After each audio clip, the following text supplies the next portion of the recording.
I knew I was dying, and I cried out, "God, forgive me." In that nanosecond of death, I realized all that I had been given, all I had been blessed with, and I had never once thanked the Creator because I couldn't find proof of His existence. We talk about heaven is real, but so is hell. I cried out, "God, help me, help me." I who should expect nothing because I gave Him nothing, why should He help me? Because He's the God of never too late if you are contrite. I look, John, and these three magnificent beings are coming toward me. Very tall, luminous creatures, beautiful in every way. First one, who I later found out had been my guardian angel since my birth, since my conception.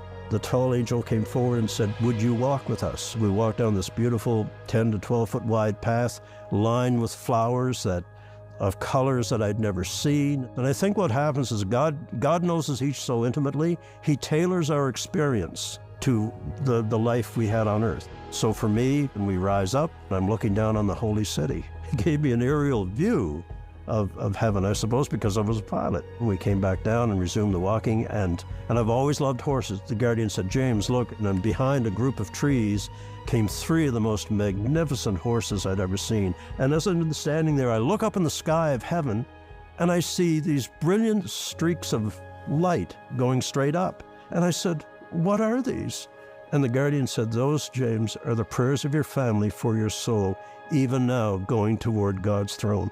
The angel said, "Every prayer you've ever issued, ever thought, ever contemplated, is recorded in heaven."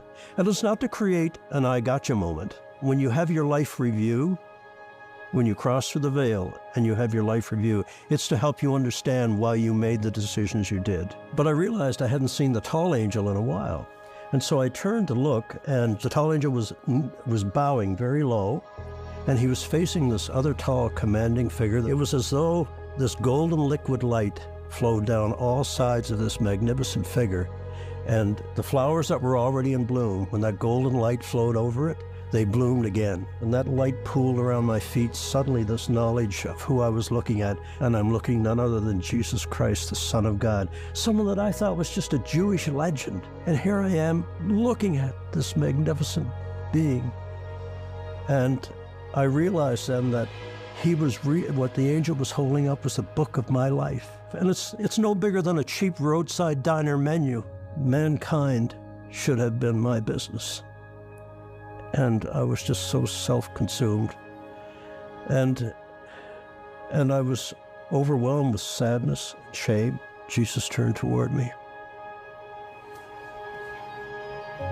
And He smiled at me. He smiled at me.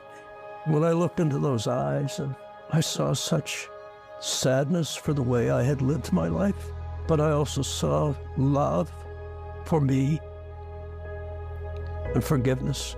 From that moment forward, whatever happened, I was His. When He smiled at me and I realized He loved me and I loved Him, it felt like I was the only one that He had ever created. You know, there was that instant connection, and you'll all go through that. You are His child. You are His child.